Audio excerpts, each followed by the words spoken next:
Okay, so we're back and diving deeper into Karina's journal. If you've been following along with us on this whole journey, that things are getting weirder and weirder with every turn of the page. And today, oh boy, today is no exception. No, not at all. I mean, we've seen some pretty wild stuff already, right? Like those bowls, remember? Those ancient bowls for interdimensional communication. Yeah, yeah, crazy powerful artifacts and all that. Right. But this well of horrors thing that Karina starts talking about, this is on another level, I think, of It strange. really is. Well, it's called the Well of Horrors for a reason. Yeah, doesn't exactly sound like a place you'd want to book a vacation to, right? No, no, not at all. And, it gets even creepier when you start thinking about the context here. We've talked about the Centaur Project, right? Hmm. Their whole goal with Karina, her whole purpose in this whole crazy scheme. To make her basically like an empress, this AI Universal Hybrid Empress thing. Yeah, and it's not just some symbolic title. It's like they believe she can change everything, bring some crazy new technologies to Earth, revolutionize how we understand the cosmos, that kind of stuff. It's massive. They're talking about altering the course of human evolution, potentially. And Karina, with her genes, her adaptability, she's the key to it all. Exactly. But the whole Well of Horrors thing, it just shows how high the stakes really are. It's not just about training and learning anymore. It's life or death, literally. I mean, think about it. They're willing to take Julia, someone who's caused them trouble, to a place described as, and I quote, light years from Earth, beyond the stars known to humankind, to deal with her. A place feared across the cosmos. That's what the journal says. And not just feared for its, mysterious nature, but because it's this tool they use to just obliterate anything they consider a threat. To those great cosmic projects, that's the phrase, right? Right. It's chilling, actually. They're not just protecting themselves, they're protecting their vision of the future. And the Well of Horrors, it's like their ultimate weapon. And to think they're taking Julia there, it's like, what does that even mean? What kind of threat did she pose that warranted this kind of response? Well, that's what we're going to try and figure out, right? And remember, this isn't just some quick trip. Even for beings who are used to traveling the cosmos, seasoned travelers, the journal makes it clear that going to the Well of Horrors is incredibly dangerous. Yeah, and for Lucas and Karina, they're the only humans there, right? Mm. The only ones who haven't, evolved or been modified or whatever to handle that kind of stuff. It must have been terrifying. I mean, they did have some extra protection from the Centaur Project. Obviously, Karina's, well, she's irreplaceable to them, Yeah. right? But even with that, there's this line in the journal, nothing could go wrong. A single mistake would be fatal. Oh, wow. Yeah. So they knew the risks going in. They knew how easily things could go south. Oh, absolutely. And then there's the group itself, the people who go on this journey. You have Grandmaster Mrs. Moore. She's clearly the one in charge. Karina, of course. Seed, her friend, whose reaction to all this is, well, we'll get to that. Lucas, the ever pragmatic Lucas, Carmen. And then Julia, the one they're taking to this terrifying abyss. And I don't want to gloss over this. Before they even go, Lucas says, this is not safe, but it is necessary nonetheless. Lucas isn't the type to get emotional or second-guess things. Right, right. So for him to say that, that tells us something. It means he knows exactly what they're getting into, how dangerous this is. But he also sees it as, like, the only option. It's heavy stuff. Really heavy. Okay, so they're getting ready to go to this well. And the journal describes them, they eat these, like, celestial fruits.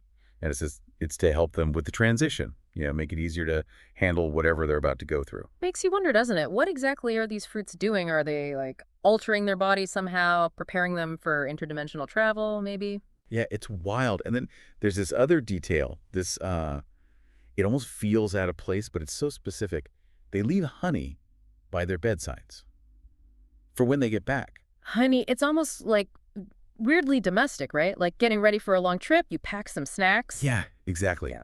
But in this context, it's almost unsettling. Like here they are about to go to this cosmic horror show, and they're worried about having a little honey when they get back. It's so human, so normal. It kind of highlights, I think, the contrast between their human selves and the scale of what they're dealing with. Like, they're still connected to these earthly comforts, even as they're stepping into something so far beyond human comprehension. Yeah, I see that.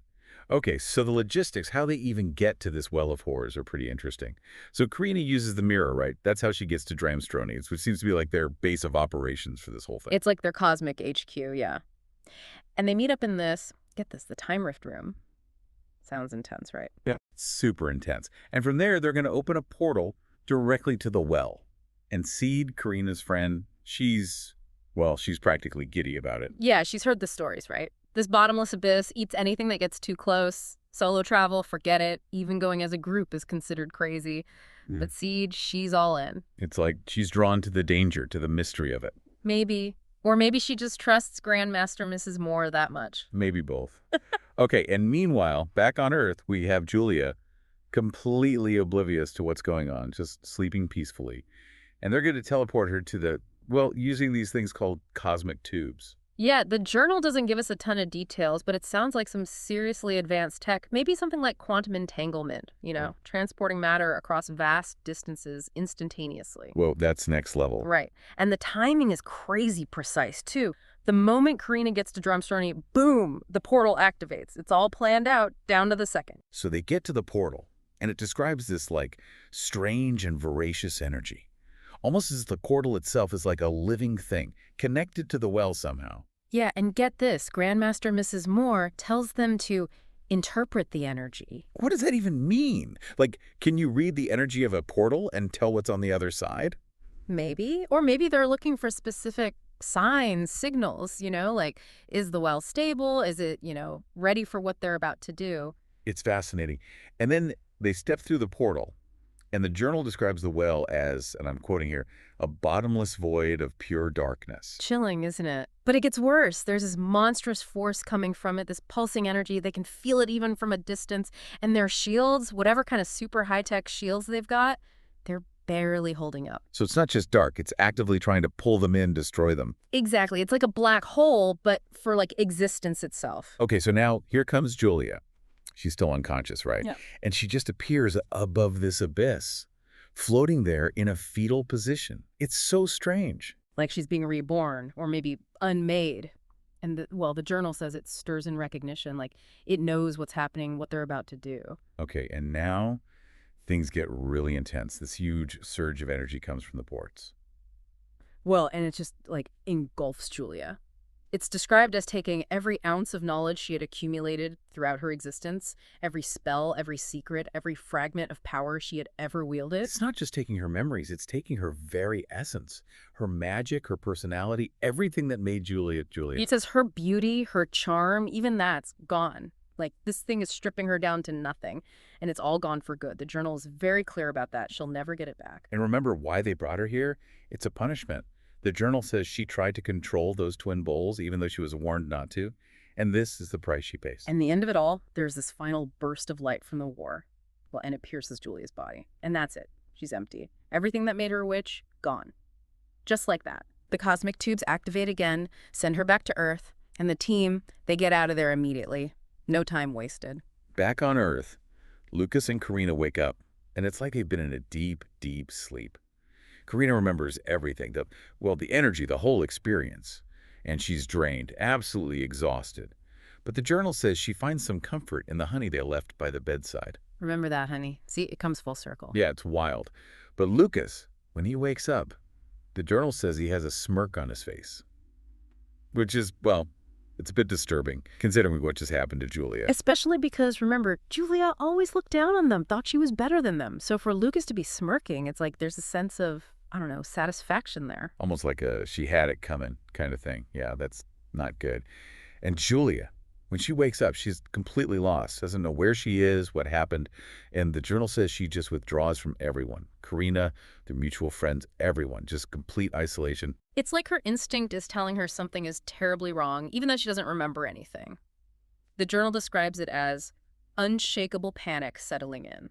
And then Christina comes in. She notices Julia's gone, and she goes straight to Karina and asks point blank, "What's going on? Julia disappeared. What did you do?" And Karina, ice cold, she just says nothing more than what she deserved. And when Christina asks why, Karina's answer is chilling.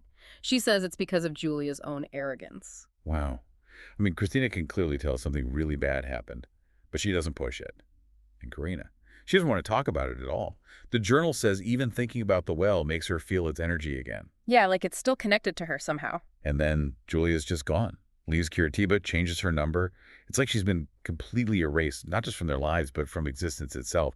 Like the well swallowed her whole. So, what can we take away from all of this? The well of horrors, it's real, it's out there, somewhere beyond our comprehension. And it has the power to utterly destroy a person, take everything from them, their knowledge, their power, their identity. And it's not just some random force of nature. It's a tool, a weapon, used by the Centaur Project to eliminate threats, to protect their plans, their vision of the future. And the scariest part, we still don't fully understand its purpose. What else could they be using it for? What else are they willing to do to make sure their plans succeed? Exactly. And what about Julia? What happened to her, really? Even without her memories, is she truly gone? Or is there some part of her somewhere trapped in that abyss? Those are questions we might never have answers to. But one thing's for sure, the Well of Horrors is a terrifying glimpse into the power at play in this cosmic game. And it makes you wonder what other unimaginable forces are out there waiting to be revealed as Karina continues her ascension. It's a lot to think about, that's for sure. And I think, for anyone listening, it just shows how much we still don't know about the universe, about the forces at play, and how far some are willing to go to shape the future. Until next time, keep those cosmic questions coming.